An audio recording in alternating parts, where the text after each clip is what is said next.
En la turbulenta historia del pueblo de Israel existe un periodo extraordinario que muchos llaman los años salvajes de la nación. Imagina un tiempo en el que no había reyes ni un gobierno central y el caos amenazaba con engullir a la sociedad en cada generación. Este es el fascinante período de los jueces, una época que duró aproximadamente 350 años y que guarda algunas de las historias más sorprendentes de la Biblia.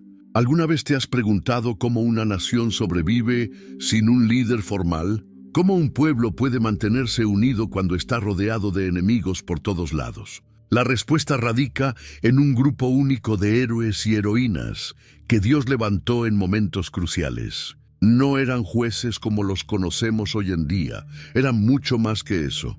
Eran libertadores, guerreros y líderes carismáticos, elegidos por el propio Dios para rescatar a su pueblo.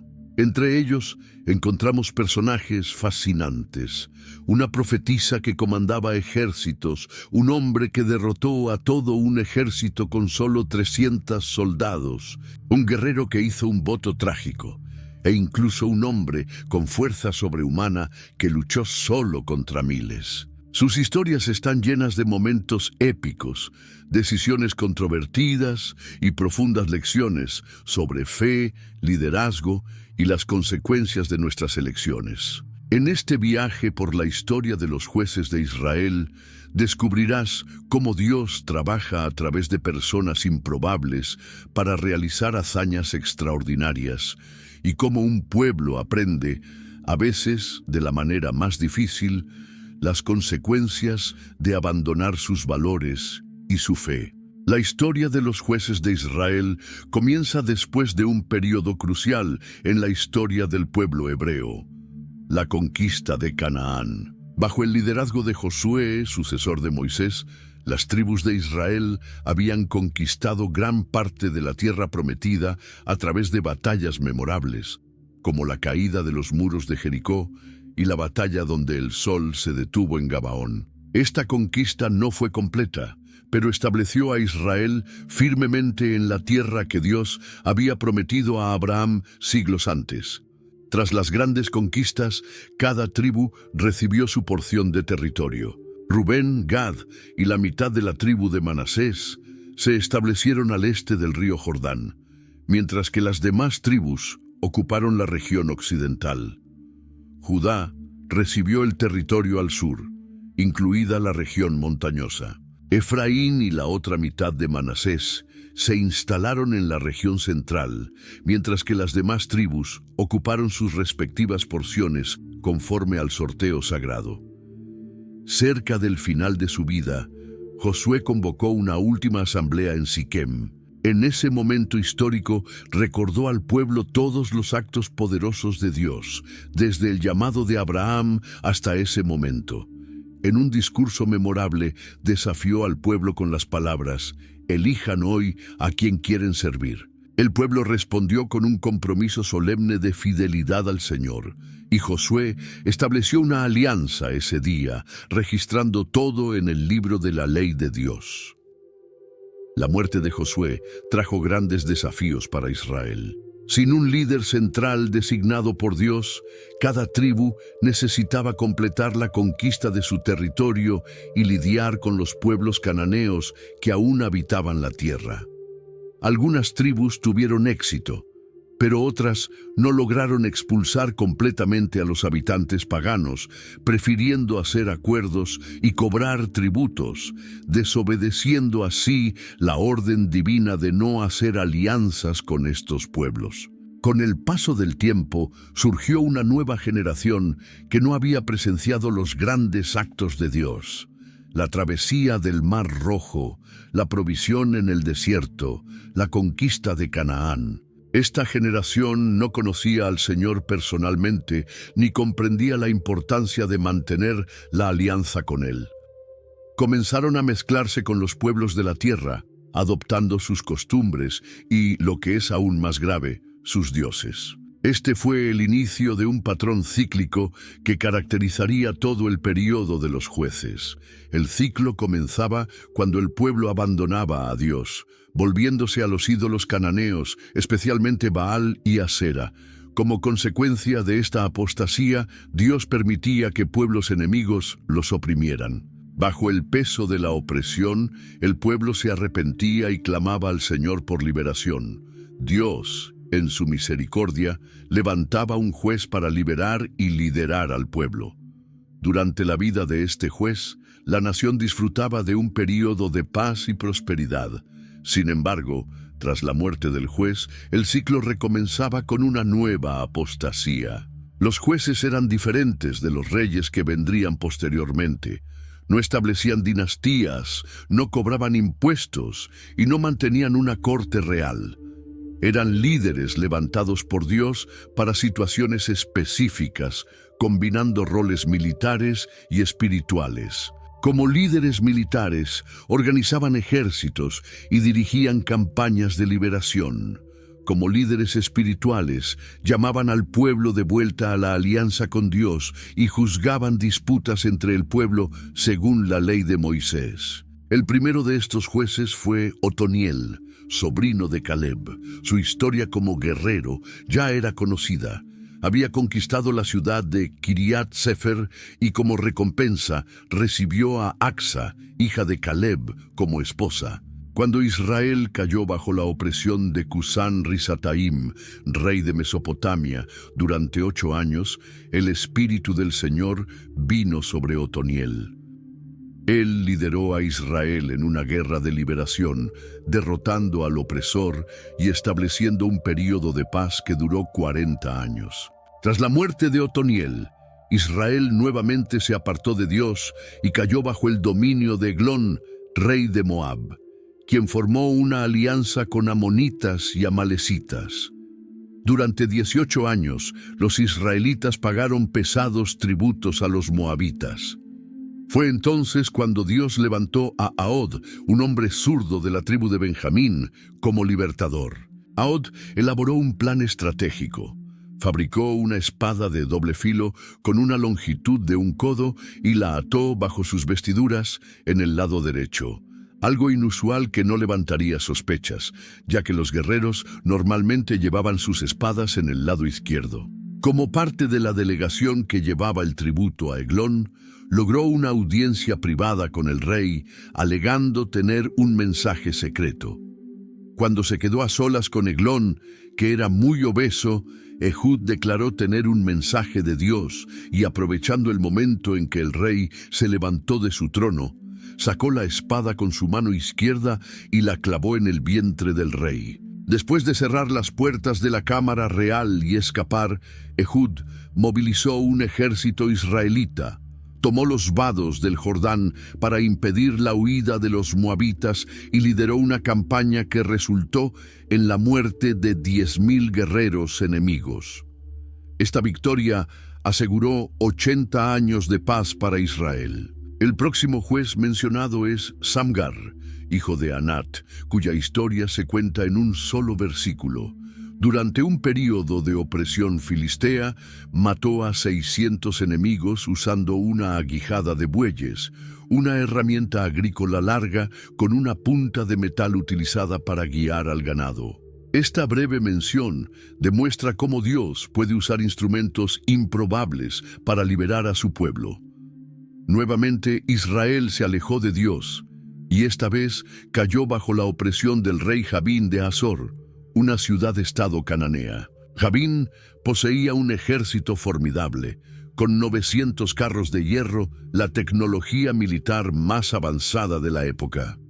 Durante 20 años oprimió duramente a los israelitas, que vivían en constante miedo debido al poder militar superior de los cananeos. En este período, Débora, una profetisa, juzgaba a Israel. Se sentaba bajo una palmera entre Ramá y Betel, en la región montañosa de Efraín, donde el pueblo la buscaba para resolver disputas.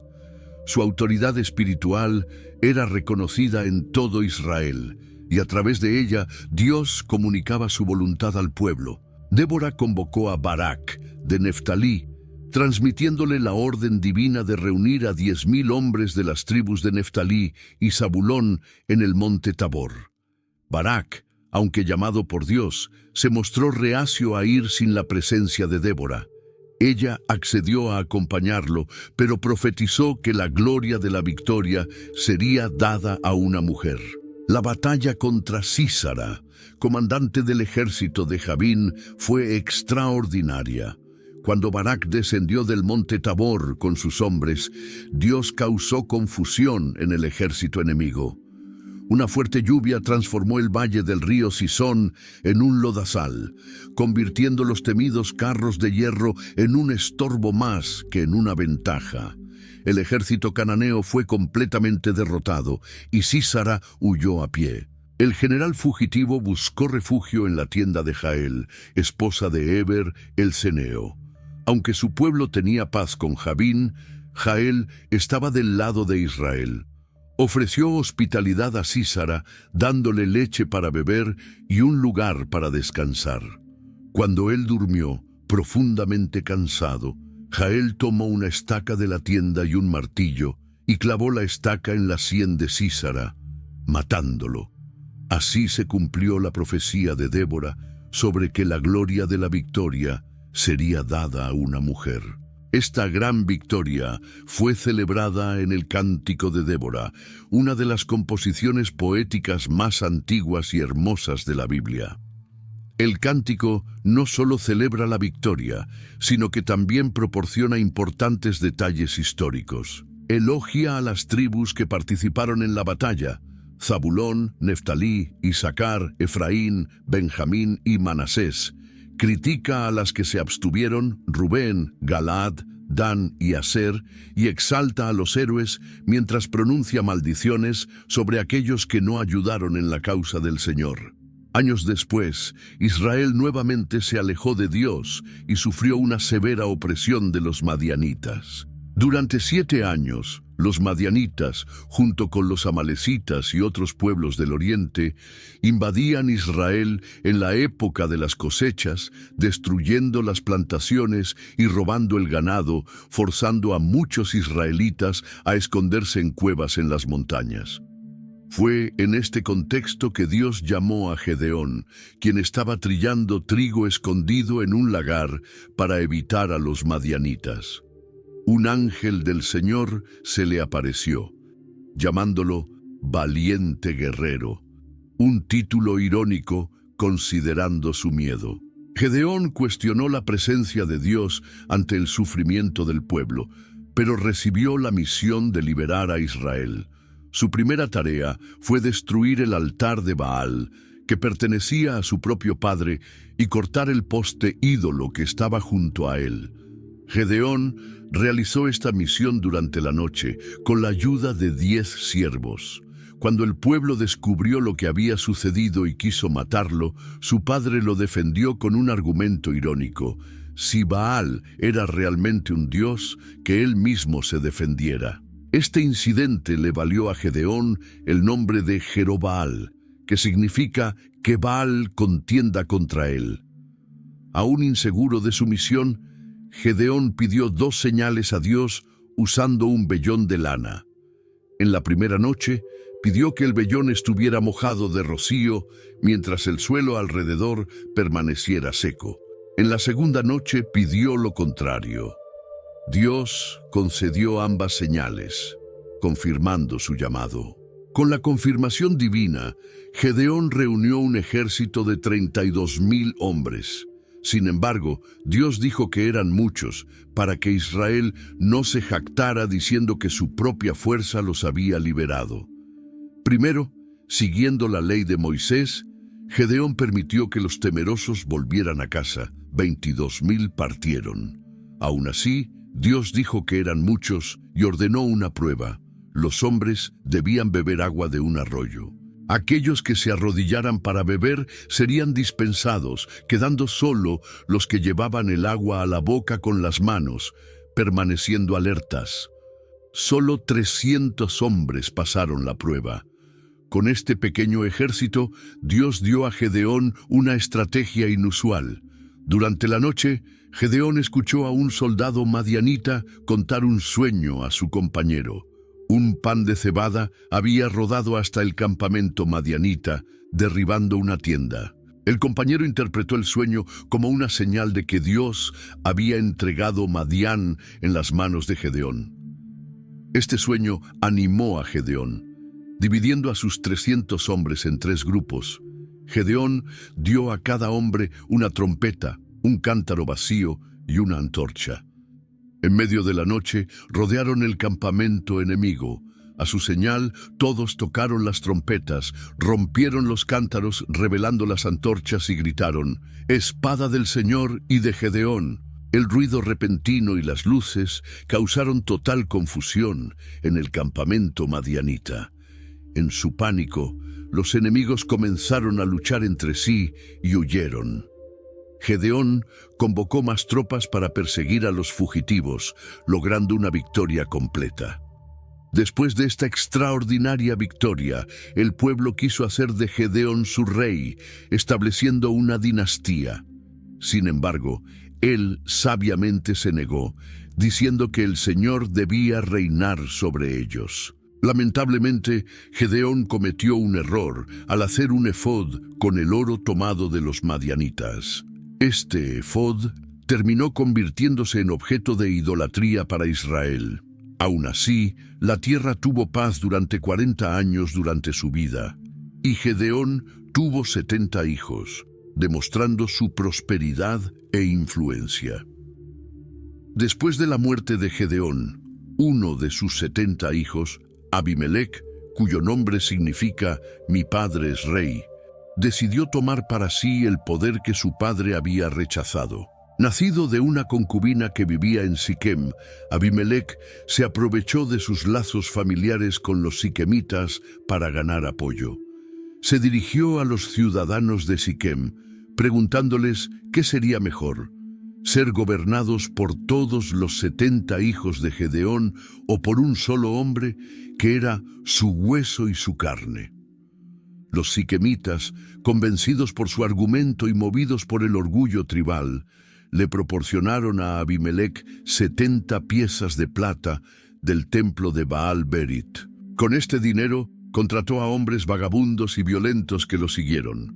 En un acto de brutalidad singular, Abimelec fue a la casa de su padre en Ofra y asesinó a sus 70 hermanos sobre una misma piedra. Solo el más joven, Jotam, logró escapar escondiéndose. Jotam, al enterarse de que los hombres de Siquem habían hecho rey a Abimelec, subió al monte Gerizim y pronunció una parábola poderosa que sería profética. En la parábola, los árboles salieron a ungir a un rey sobre ellos. Primero invitaron al olivo, símbolo de paz y prosperidad, pero este se negó a abandonar su función de producir aceite que honra a Dios y a los hombres. Luego buscaron la higuera, conocida por su dulzura y productividad, pero ella tampoco quiso dejar su dulzura y sus buenos frutos. La vid fue la tercera invitada, pero también se negó, prefiriendo seguir produciendo vino que alegra a Dios y a los hombres. Finalmente, todos los árboles se volvieron hacia el espino, una planta inútil y dañina. El espino, representando a Abimelec, aceptó rápidamente, pero con una amenaza: si realmente quieren ungirme como rey, vengan y refúgiense bajo mi sombra, pero si no quieren, que salga fuego del espino y consuma los cedros del Líbano. Esta parábola fue una clara advertencia. Abimelec sería un rey destructivo, y tanto él como los siquemitas terminarían destruyéndose mutuamente. La profecía de Jotam no tardó en cumplirse. Después de 3 años de reinado, Dios permitió que un espíritu maligno surgiera entre Abimelec y los ciudadanos de Siquem, quienes comenzaron a actuar traicioneramente contra él. La ciudad que lo había apoyado ahora se volvía contra su gobierno. Un nuevo líder, Gaal, hijo de Ebed, llegó a Siquem y comenzó a incitar al pueblo contra Abimelec, cuestionando por qué debían servir al hijo de la sierva de Gedeón. Cuando Zebul, gobernador de la ciudad y aliado de Abimelec, supo de la conspiración, envió mensajeros advirtiendo al rey. Abimelec reaccionó con una violencia brutal. Atacó la ciudad, mató a sus habitantes y la destruyó por completo, esparciendo sal sobre sus ruinas, un gesto simbólico de maldición y esterilidad perpetua. Los sobrevivientes se refugiaron en la torre del templo de Baal-Berit, pero Abimelec y sus hombres cortaron ramas de árboles, rodearon la torre y la incendiaron, matando a unas 1000 personas. La sangrienta carrera de Abimelec llegó a su fin en Tebes, otra ciudad que intentó conquistar. Mientras atacaba una torre fuerte donde el pueblo se había refugiado, una mujer arrojó una piedra de molino sobre su cabeza, rompiéndole el cráneo. Para evitar la vergüenza de morir a manos de una mujer, Abimelec ordenó a su escudero que lo matara con la espada. Así terminó el primer experimento de Israel con la monarquía, en tragedia y derramamiento de sangre. Después de este período turbulento, Dios levantó a Tola, de la tribu de Isaacar, para juzgar a Israel. Viviendo en Samir, en la región montañosa de Efraín, lideró a Israel durante 23 años, restaurando el orden y la justicia tras el caos dejado por Abimelec. Aunque se dice poco sobre su gobierno, el hecho de haber proporcionado más de 2 décadas de estabilidad sugiere un periodo de paz y retorno a la adoración del Señor. Después de Tola vino Jair, el Galaadita, quien juzgó a Israel durante 22 años. Su prosperidad se evidencia por el hecho de tener 30 hijos que montaban 30 asnos y gobernaban 30 ciudades en Galaad. Este detalle no solo demuestra la riqueza e influencia de Jair, sino que también sugiere un periodo de paz y desarrollo económico bajo su liderazgo. Sin embargo, después de la muerte de Jair, los israelitas una vez más se apartaron del Señor, sirviendo a los Baales, Astartés y otros dioses paganos. Como consecuencia, Dios los entregó en manos de los filisteos y de los amonitas, quienes los oprimieron duramente durante 18 años. Fue en este contexto que surgió Jefté, una figura compleja y trágica en la historia de Israel. Jefté era hijo de Galaad con una prostituta. Cuando creció, sus medio hermanos nacidos de la esposa legítima de Galaad lo expulsaron de la familia, diciéndole que él, hijo de otra mujer, no tendría parte en la herencia. Rechazado, Jefté se estableció en la tierra de Tob, donde reunió a su alrededor un grupo de hombres vagabundos que lo seguían en sus aventuras. Cuando los amonitas comenzaron a hacer guerra contra Israel, los ancianos de Galaad fueron a buscar a Jefté, el mismo hombre al que habían rechazado, pidiéndole que liderara la lucha contra los enemigos. Jefté primero los confrontó con la ironía de la situación. Lo habían expulsado y ahora buscaban su ayuda. Tras negociaciones, aceptó liderar al pueblo con la condición de que, si vencía, sería reconocido como jefe sobre todos los habitantes de Galaad. Antes de partir para la batalla, Jefté intentó la vía diplomática. Envió mensajeros al rey de los amonitas, preguntando sus razones para atacar a Israel. El rey respondió acusando a Israel de haber tomado sus tierras al subir de Egipto. Jefté entonces presentó una detallada explicación histórica, demostrando cómo Israel había conquistado legítimamente esas tierras de Sehón, rey de los amorreos, y no de los amonitas. Cuando la diplomacia falló, Jefté se preparó para la guerra. Fue entonces cuando hizo un voto imprudente al Señor. Si Dios le daba la victoria, ofrecería en holocausto al primero que saliera de las puertas de su casa para recibirlo al regresar. El Señor le dio la victoria a Jefté, quien derrotó completamente a los amonitas. Sin embargo, al regresar a su casa en Mizpa, quien salió a recibirlo danzando al son de panderos fue su única hija. Ante esta tragedia, Jefté rasgó sus vestiduras en desesperación. Su hija, al conocer el voto, aceptó su destino, pidiendo solo 2 meses para llorar su virginidad en las montañas con sus amigas. Después de este período, Jefté cumplió su voto, un acto que estableció una costumbre en Israel. Las jóvenes salían anualmente para lamentar a la hija de Jefté durante 4 días. La victoria de Jefté sobre los amonitas, sin embargo, provocó un conflicto interno con la tribu de Efraín. Los efraimitas, sintiéndose excluidos de la gloria de la batalla, amenazaron con quemar la casa de Jefté. Este conflicto resultó en una guerra civil en la cual los galaaditas, bajo la dirección de Jefté, derrotaron a los efraimitas. Para identificar a los fugitivos de Efraín que intentaban cruzar el Jordán, los galaaditas utilizaban una prueba lingüística. Pedían que pronunciaran la palabra Shibolet. Los efraimitas, que no podían pronunciar el sonido Shi, decían Sibolet y eran entonces ejecutados. 42.000 efraimitas murieron en este conflicto fratricida.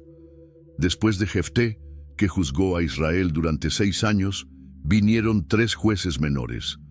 Ibzán de Belén, que tuvo 30 hijos y 30 hijas, gobernó durante 7 años. Elón, el zabulonita, juzgó a Israel durante 10 años.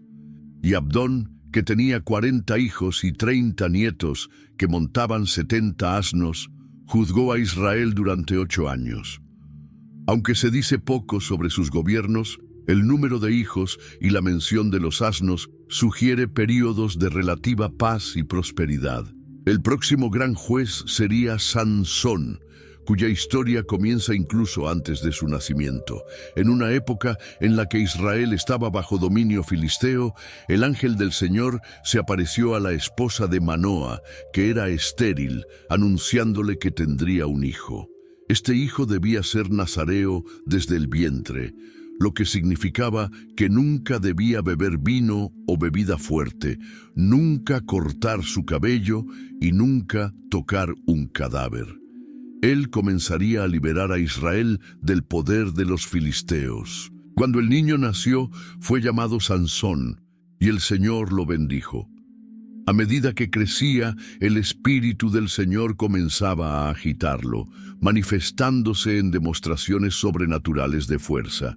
Sin embargo, Sansón también manifestaba debilidades significativas, especialmente su atracción por mujeres filisteas, lo que iba en contra de la ley de Dios que prohibía matrimonios con personas de naciones paganas.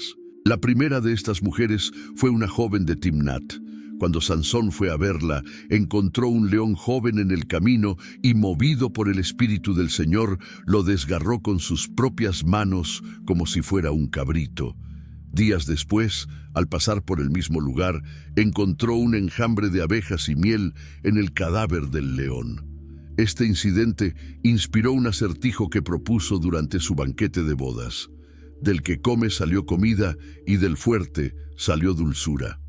Los filisteos, incapaces de resolver el acertijo, presionaron a la esposa de Sansón para descubrir la respuesta. Ella importunó a Sansón durante 7 días hasta que él reveló el secreto, y ella se lo contó a sus compatriotas. Enfurecido por la traición, Sansón mató a 30 filisteos en Ascalón para pagar la apuesta del acertijo.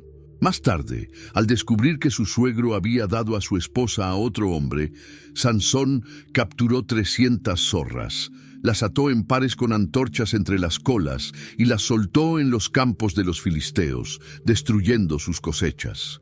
Los filisteos reaccionaron quemando a la esposa de Sansón y a su padre. En venganza, Sansón los atacó con gran matanza. Los filisteos entonces invadieron Judá buscándolo. Para evitar una guerra, 3.000 hombres de Judá fueron hasta Sansón, que se había refugiado en la cueva de la roca de Etam, y lo ataron para entregarlo a los filisteos. Sin embargo, cuando lo llevaron atado, el Espíritu del Señor vino sobre él con poder. Las cuerdas en sus brazos se volvieron como hilos quemados, y con una quijada de asno fresca encontrada en el suelo, mató a 1000 filisteos. Después de esta batalla, sediento y agotado, Sansón clamó al Señor, quien hendió una roca en Lehi, haciendo brotar agua para que bebiera. En otra ocasión memorable, Sansón visitó a una prostituta en Gaza. Cuando los filisteos rodearon la ciudad para capturarlo, se levantó a medianoche, arrancó las puertas de la ciudad con sus postes y cerrojos y las cargó hasta la cima del monte que está frente a Hebrón. El episodio final y más famoso de la vida de Sansón involucró a Dalila, una mujer del valle de Sorek. Los príncipes de los filisteos le ofrecieron 1100 siclos de plata cada uno para descubrir el secreto de la fuerza extraordinaria de Sansón. Dalila intentó 3 veces descubrir el secreto y 3 veces Sansón la engañó. Primero dijo que sería con 7 cuerdas de arco frescas, luego con cuerdas nuevas que nunca se hubieran usado, y luego con 7 trenzas de su cabello tejidas en un telar. Finalmente, tras importunarlo diariamente hasta que su alma se angustió hasta la muerte, Sansón reveló que su fuerza estaba en su cabello no cortado, señal de su consagración a Dios como nazareo desde su nacimiento. Dalila hizo que Sansón durmiera en su regazo y llamó a un hombre para que cortara las 7 trenzas de su cabello. Su fuerza lo abandonó, y los filisteos lo capturaron. Le sacaron los ojos, lo llevaron a Gaza, donde lo ataron con cadenas de bronce y lo pusieron a moler grano en la prisión. Sin embargo, su cabello comenzó a crecer de nuevo. Durante la fiesta, con el templo lleno de personas, hicieron traer a Sansón para divertirlos. Posicionado entre las columnas centrales, Sansón hizo su última oración. Señor Dios, acuérdate de mí. Dame fuerza solo una vez más, oh Dios, para que me vengue de los filisteos de una vez por mis 2 ojos. Con toda su fuerza, empujó las columnas centrales, y el templo se derrumbó sobre los príncipes y todo el pueblo que estaba en él. Así, Sansón mató a muchos más en su muerte de los que había matado en su vida. Sus hermanos y toda su familia fueron a buscar su cuerpo, y lo sepultaron en la tumba de su padre Manoa, entre Sorá y Estaol. Había juzgado a Israel durante 20 años. El período final de la era de los jueces está marcado por la transición a la monarquía, y esta transición está personificada en Samuel, quien sería el último juez y el primero de los grandes profetas. Su historia comienza con el profundo deseo de su madre, Ana, de tener un hijo. Ana era una de las 2 esposas de Elcaná y sufría por ser estéril. Durante una visita al tabernáculo en Silo, oró fervientemente al Señor, prometiendo que si tuviera un hijo, lo dedicaría al servicio de Dios por toda su vida. El Señor respondió a su oración y ella dio a luz a Samuel. Fiel a su promesa, cuando el niño fue destetado, Ana lo llevó al tabernáculo y lo entregó al cuidado del sacerdote Elí. Samuel creció ministrando ante el Señor, vistiendo un efod de lino y recibiendo anualmente una túnica nueva que su madre le traía. El llamado profético de Samuel llegó aún en su juventud. Una noche, mientras dormía en el tabernáculo cerca del arca de Dios, el Señor lo llamó. Pensando que era Elí, Samuel corrió hasta el sacerdote 3 veces. En la tercera vez, Elí se dio cuenta de que era el Señor quien llamaba al niño y le instruyó a responder: «Habla, Señor, porque tu siervo escucha». Fue entonces cuando el Señor reveló a Samuel su primer oráculo profético, el juicio que vendría sobre la casa de Elí a causa de la iniquidad de sus hijos. Los hijos de Elí, Hofni y Fineas, eran sacerdotes corruptos que despreciaban las ofrendas del Señor y se aprovechaban del pueblo. A pesar de las reprensiones de su padre, continuaban en sus malos caminos. Esta situación culminó en una gran tragedia, Durante una batalla contra los filisteos, el arca del Señor fue capturada, Hofni y Fineas fueron asesinados y Elí, al enterarse de las noticias, cayó de su silla, se rompió el cuello y murió. A medida que Samuel crecía, todo Israel reconocía que él había sido establecido como profeta del Señor. Viajaba en circuito por Betel, Gilgal y Mizpa, juzgando a Israel en todos estos lugares. Sin embargo, cuando envejeció, estableció a sus hijos como jueces, pero ellos no siguieron sus caminos, aceptando sobornos y pervirtiendo la justicia. Esta situación, sumada a la continua amenaza filistea, llevó a los ancianos de Israel a pedirle a Samuel que les diera un rey como tienen todas las naciones. Esta petición desagradó a Samuel, pero el Señor le dijo que escuchara la voz del pueblo, advirtiéndoles, sin embargo, sobre los derechos y deberes que un rey exigiría de ellos. Siguiendo la orientación divina, Samuel ungió a Saúl, un joven de la tribu de Benjamín, como primer rey de Israel. Este acto marcó el fin oficial de la era de los jueces y el inicio de la monarquía israelita. Sin embargo, la transición no significó un abandono completo del antiguo sistema. Samuel continuó ejerciendo influencia como profeta y consejero, representando la continuidad de la autoridad espiritual, mientras la autoridad política pasaba a manos del rey.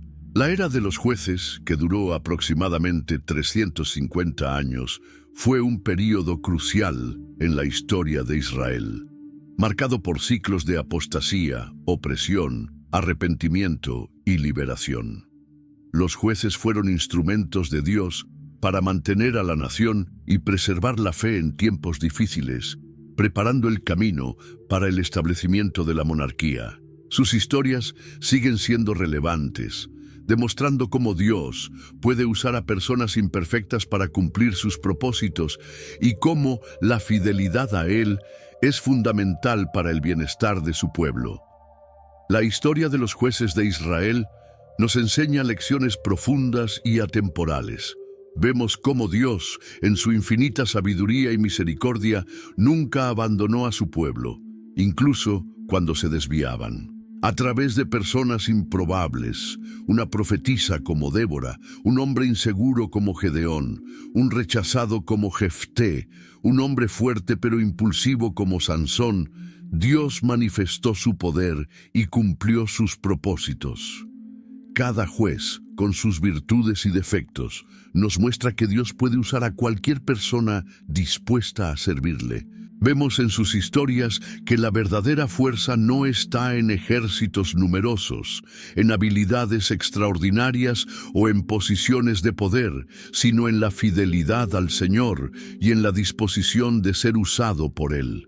El ciclo repetitivo de apostasía, opresión, arrepentimiento y liberación refleja no solo la historia de Israel, sino también nuestro propio viaje espiritual. ¿Cuántas veces nos alejamos de Dios? Sufrimos las consecuencias, clamamos por ayuda y experimentamos su gracia restauradora. Esta historia nos desafía a reflexionar. ¿Qué tipo de liderazgo buscamos hoy? ¿Cómo respondemos a los llamados de Dios en nuestra vida? ¿Estamos dispuestos a ser instrumentos en sus manos, incluso si nos sentimos inadecuados o imperfectos? Si has sido tocado por estas extraordinarias historias de la Biblia y deseas seguir aprendiendo más sobre las maravillosas obras de Dios, no dejes de suscribirte a nuestro canal. Activa la campanita para recibir notificaciones de nuevos videos y comparte con amigos y familiares que también puedan ser edificados por estos mensajes. Juntos, podemos difundir la palabra de Dios y sus lecciones eternas a más personas. Recuerda, así como Dios usó a personas comunes para realizar hazañas extraordinarias en la época de los jueces, Él continúa haciendo lo mismo hoy. Tú también puedes ser un instrumento en las manos del Señor. Deja tu like, comparte este video y nos vemos en el próximo episodio de nuestras historias bíblicas.